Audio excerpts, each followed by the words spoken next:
हरे कृष्णा। दशहरा का हार्दिक शुभकामनाएं। आज इस वीडियो में हम चर्चा करेंगे, जी हाँ, नवरात्रि होने के बाद जो दशमी है वो दशहरा का सेलिब्रेशन धूमधाम से सारा भारत में चारों तरफ होता है। इस दशहरा को हम कैसे एक बेस्ट वे में सेलिब्रेट कर सकते हैं, क्या करना चाहिए इसके दिन, क्या कैसे, सब कुछ डिटेल में थोड़ा संक्षिप्त में बताऊंगा। आशा करता हूँ आपको हेल्प होगा।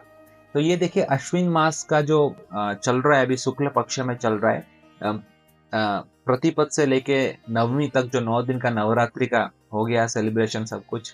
और 9 दिन का सेलिब्रेशन होने के बाद जो दसवीं है, 10th डे, ये दसवीं को दशहरा बोलते हैं। इस दिन दो मेन इंपॉर्टेंट चीज हुआ था।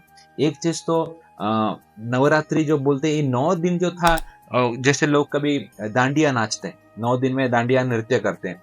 और मैं कभी कभी देखता हूँ तो लोग पूरा बॉलीवुड के गाने में दांडिया नृत्य करते हैं, रोमांटिक नाचते हैं। एक्चुअली हमको समझना चाहिए दांडिया नृत्य क्या है। दांडिया जो रहता है वो माता दुर्गा का खड्ग है, स्वord है, तलवार है।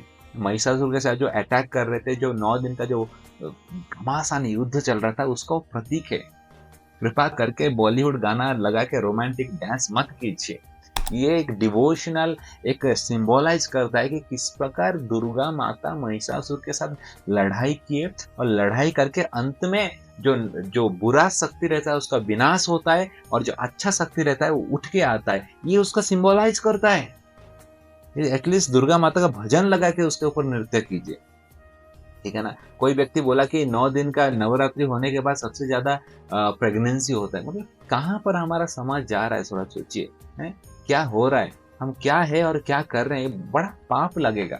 हमको ऐसा नहीं करना चाहिए। एक लव मैचिंग टाइम नहीं है 9 दिन का। कॉलेज में स्टूडेंट सोचते हैं कि ऐसा कुछ करेंगे, ऐसा है वैसा है। तो ये नहीं है। दांडिया मतलब ये माता दुर्गा का महिषासुर के साथ लड़ाई है। ये 9 दिन का लड़ाई चल रहा था। ये दसवीं जो दिन है, इस दिन में ये माता दुर्गा का विक्ट्री होता है, महिषासुर का वध करते हैं, इसलिए इसको विजयदशमी बोलते हैं। इट्स अ विक्ट्री ऑफ माता दुर्गा। ये हमको समझना चाहिए। और उसी के साथ ही दशहरा में प्रभु रामचंद्र भी रावण का वध किए थे। ये इसलिए भी इस दिन को विजयदशमी के रूप में प्रभु राम जी का भी रावण के ऊपर वध का भी सेलिब्रेशन किया जाता है। तो दो प्रकार का एक पूजा है जो कि हम दशहरा में सेलिब्रेट करते हैं। तो इस तिथि में कैसे पूजा क्या करें, सिंपल है। कभी भी कुछ पूजा रहता है, करना होता है, तो सबसे इंपॉर्टेंट है आपको ब्रह्म मुहूर्त में उठना रहता है, क्योंकि वो जो पक्ष रहता है, तिथि रहता है, समय रहता है, बहुत ही पावरफुल रहता है स्पिरिचुअल प्रैक्टिस के लिए। और उठ के पहले आपके जो बॉडी, मन, आत्मा, इस सबको अलाइनमेंट करना, प्यूरिफाई करने के लिए सबसे बेस्ट कलयुग का कौन सा मंत्र है? हरे कृष्णा कृष्ण कृष्ण हरे हरे, हरे राम राम राम हरे हरे। इस हरे कृष्णा महामंत्र का जप कीजिए। और जप करने के बाद आपको इस दिन प्रभु रामचंद्र का भी पूजा कर सकते हैं और दुर्गा माता की पूजा कर सकते हैं। दोनों का विग्रह अगर आप रखते हैं घर में, तो थोड़ा ध्यान रखिए कि राम जी का विग्रह जो रखेंगे, थोड़ा उनका जो सीट रहेगा, आसन रहेगा, थोड़ा ऊपर रखिए। बिकॉज दुर्गा देवी कौन है? राम जो है विष्णु कृष्ण उनके शक्ति हैं, उनके बहन है।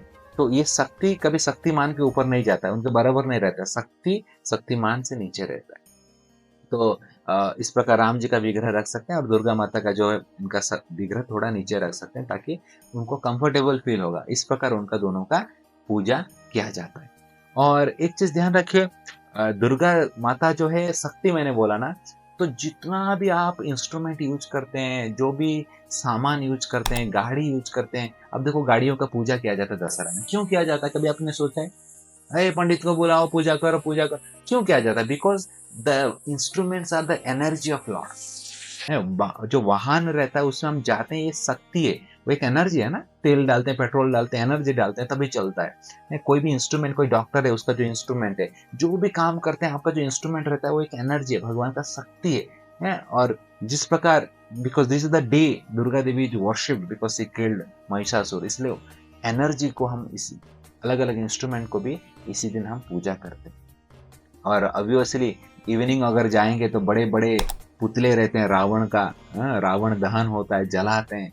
जरूर आप जाके दर्शन कर सकते हैं। और हमेशा ध्यान रखिए, जब भी आप देखते हैं, मैं बचपन में बहुत एक्साइटेड होता था ये देखने के लिए। अभी पता चल रहा है कि ये जब देखते हैं, आपको मेडिटेट करना चाहिए, चाहे व्यक्ति कितना बड़ा ना हो। रावण को देखिए, 10 सर था, कितना विद्वान था, कितना पंडित था, लेकिन फिर भी भगवान का भक्ति नहीं था उसमें। तो इतना पावरफुल, इतना विद्वान, इतना शक्तिशाली होने के बावजूद उसको मरना पड़ा। So it's a victory of good over bad. तो ये चीज हमें मेडिटेट कर सकते हैं इस दशहरा में, और भगवान का भक्ति करना हमको चाहिए। राम का अगर हम भक्ति करेंगे तो चाहे कितना भी बुरा चीज आपके जीवन में आएगा, धर्म का हमेशा विजय होगा। हैप्पी दशहरा।